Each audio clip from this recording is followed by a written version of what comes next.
All right, today we are moving on to solving systems. So polynomials are done. Moving on to solving systems now. We're going to do graphing today. We'll do substitution and elimination tomorrow. Okay, you've done this before. This is not a new lesson. You have graphed two lines and seen where they've intersected before to see the solution to that system. Okay, we're going to take it one step further today. We're going to classify those solutions, okay, as being independent, dependent, or inconsistent. We're going to be able to do it looking at a graph, but we're also going to be able to do it by just looking at their equations also. Okay, so first two problems is a review on how to graph lines. Okay, from slope-intercept form and from standard form, because you can do both. Okay, I have two lines here. The first one is in what form? Which is slope-intercept form. Yep, y equals mx plus b. So to graph that first line, where do we start? Where at -2? So I have two -2's on here. So for the x or the y? Whereas the y of -2, right? And then how am I going to graph the line from here? Good, our slope is our m in front. It is 1 over 1. So we'll continue to go up 1 over 1. Remember, you can also go backwards by going down and to the left. So it's completely opposite, right? To get a line that looks like this. Okay.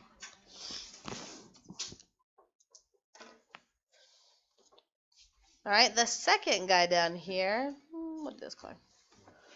X plus y equals 10. Some of you want to subtract x over and make it y equals mx plus b again. Can you do that? Absolutely. I'm going to show you also how to do standard forms. That way you have both strategies in your pockets. Okay?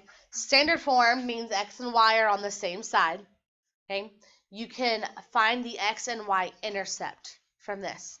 So if I remove the y out of this equation, I'm left with x is equal to 10, right?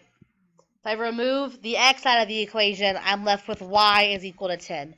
I just found my two x and y intercepts, and I can connect those points. Okay, so that's what standard form does for you. Standard form, you find your x and y intercept. And then you just connect them, okay? Slope intercept, you use your intercept, and then you move using your slope, okay? So two ways to graph these lines. Now, what do I care about on this graph? What's going to give me the solution to it? Where they're crossing over, where they're intersecting, and where is that happening? About right here, which is going to be 6, 4. Yes, okay? It tells me to check your answers. How can I check my answers? Yes, sir. Absolutely. Take 6, 4, plug in 6 for x and 4 for y. Okay? So this first one is 4 equal to 6 minus 2. Yeah, so it works for the first one. Okay? Is 6 plus 4 equal to what? Equal to 10? Yes. So it does work for both. You can always check your answers by plugging them back in. Okay? Questions on graphing lines? All right, we're going to do one more. And then we're going to get into the new stuff. Today shouldn't take very long, and you'll probably have time to get real close to finishing your homework, too. Okay? All right, let's do one more. My first one is y equals 7 minus x. Okay? Is that in slope-intercept form or standard form? Neither. It's almost one of them. It's almost which one?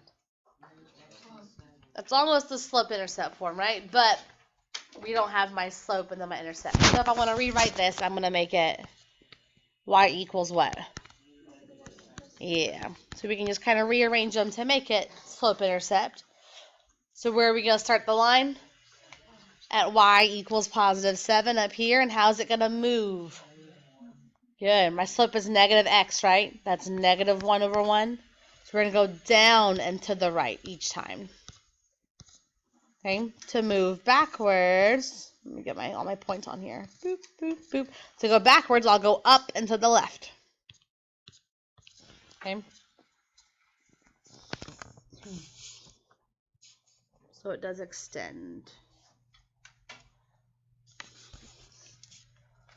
All right. Second equation, it is in standard form. Okay. So we can find our x and y intercepts, or you can make it slope-intercept form. For this one, you're going to like standard form better, okay? Because when I find my x-intercept, I take away the y piece, and I'm left with just what? Take that away. I have x equals 7. All right, so we know we're crossing right here. And then take away my x piece. We have 3y equals 7. Y is not by itself. Yeah, divide by 3. So y equals 7 over 3, which, yeah, is about 2.3-ish. So that would be like around there. And we can connect those. If you have y equals mx plus b, that is possible. Okay? If you did that, you ended up with y equals negative 1/3 x plus 7/3. It's doable, but you probably don't like it. Okay? So I like it when it's already in standard form like this to go ahead and get my intercepts from it. Those are kind of easier to graph. Instead of starting at where y is 2.3 and trying to go down 1/3 using a decimal. All right? And it worked out because what's our solution? It's the 7, 0. It is the the x-intercept. Can't talk. There it is. How can we check it? We could plug it back in. Let's see here. Is 0 equal to 7 minus 7? Yup. Is, let's see, 7 plus 3 times 0 equals 7? Yep, because 7 equals 7. Good. So they both work. All right. So that's old stuff. Are we good? We remember? Old news? Throwback Thursday. It's Thursday. So go crap. What day is it? Doesn't it? Oh my goodness. I was really hoping it was Friday this morning. I was wrong. No. Okay. So, what we're going to do with this is when we get the different kinds of solutions, okay, there's names for them. We have consistent and we have inconsistent, okay? Consistent has at least one solution. Inconsistent has no solution, okay? Our consistent ones are broken apart into two different kinds. We can have independent or dependent, okay? What sets these apart? Well, let's think about it. If a graph only has one solution, what does that graph look like? Two lines that are going to cross each other at just one spot, right? What would my graph look like if it was infinitely many? Yeah, it's the exact same line built on top of each other, okay? So what does that mean about inconsistent? How could I have two lines with no solution? If they are parallel. Good.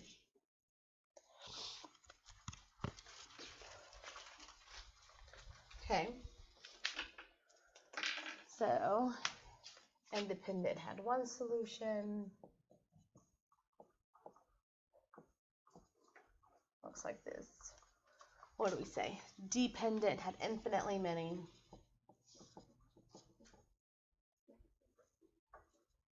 Meaning it's the exact same line. And then inconsistent is no solution, which means that our lines are parallel. Okay. All right, so going from a graph, I could physically see what kind of solutions we have, right, after we graph it. What if I just gave you the equations, though? What makes this independent have only one solution? What do they have that is different from each other? Think about the pieces of a line. Slope. So my independent graphs are going to have a different slope if I'm looking at just the equation. Okay. They usually have different y-intercepts, but there is a case where they have the same one, and that's because that's where they're crossing. So if the solution that they have, the point that they share, is on the y-axis, that's the one time they can have the same y-intercept. Okay? But any other case, they usually have different y-intercepts. All right, how about dependent? What does that mean? On top of each other, so what do they have in common? Everything, yeah. They have the same slope and the same y-intercept because it is the exact same line. Okay? So same slope and same y-intercept.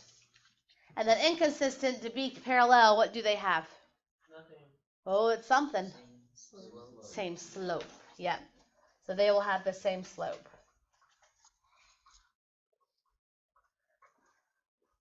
Okay, but they will have different y-intercepts.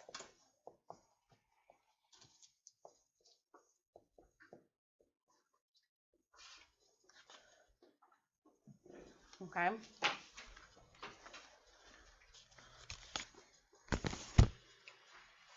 So what's on the board is the same as what's on the screen. It's just organized a little bit differently. So whichever one you like better.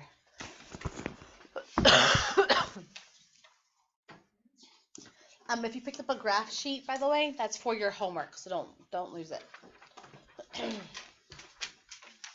Or if you have your own graph paper, you can use that. But not everyone had graph paper this morning, so I printed some. Okay, so you ready to look at just the equations? Yes. So since we're comparing slopes and y-intercepts, what form do we probably want these equations to be in? We probably want it to be into the y equals mx plus b. All right, because we're comparing slope and intercept. So I would like to be able to see my slope and my intercept in my equations. Okay? So, here we go. Number 1. X plus y equals 3, and then y equals 2x minus 3. So which one of these are we going to have to rewrite? The first one. How am I going to do it?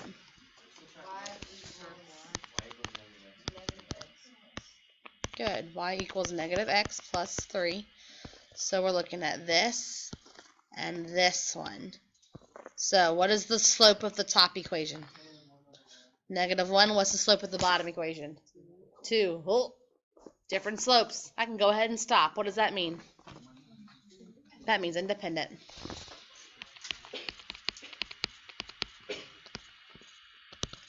Different slopes automatically means that they're independent. They are two independent lines with their independent slopes crossing over at an independent point. All right?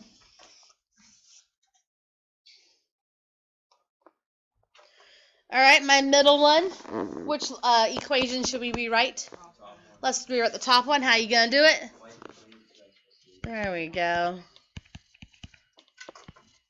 Y equals negative 2x plus 3. All right.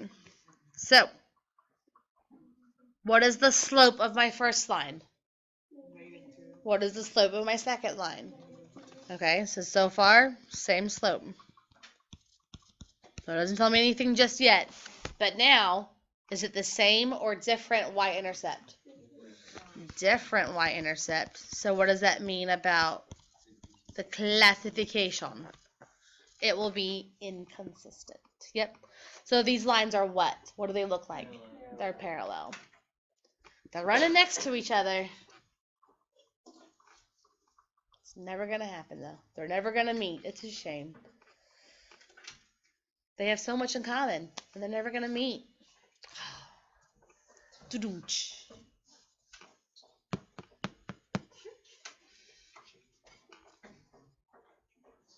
All right, last one. Thank you. Thank you. I appreciate the laughter. Last one. We got to change them both, right? All right, so how am I going to change the top one?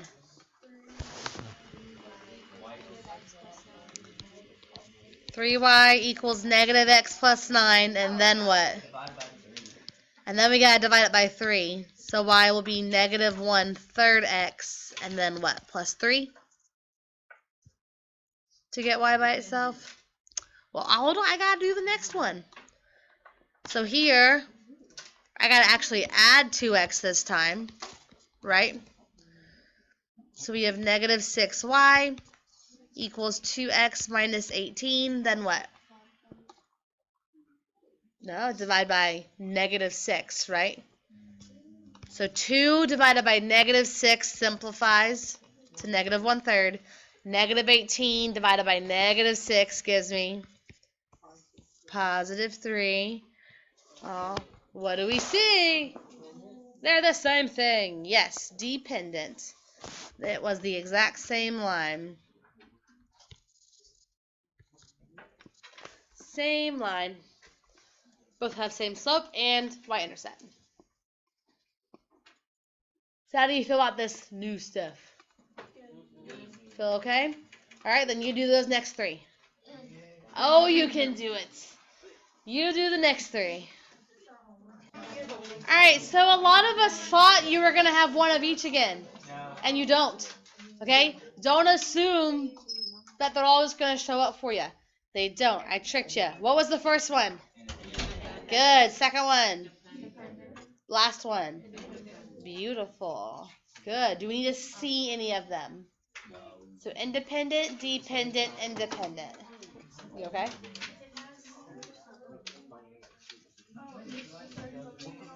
We're good? All right, beautiful. Okay, so what you're working on for the rest of class, it is your homework, okay?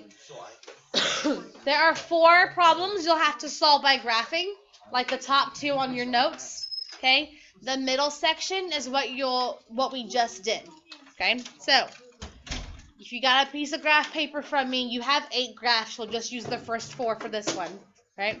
9, 7, 9, 11, and 34. Those are the ones that you're going to graph, all right?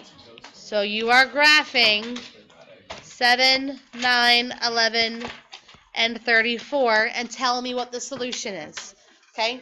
That middle chunk, 17 through 27 odd, that's where we're doing what we just did, where you're looking at just the equation and tell me what kind of solution you'll get, okay? So you're going to graph and find solution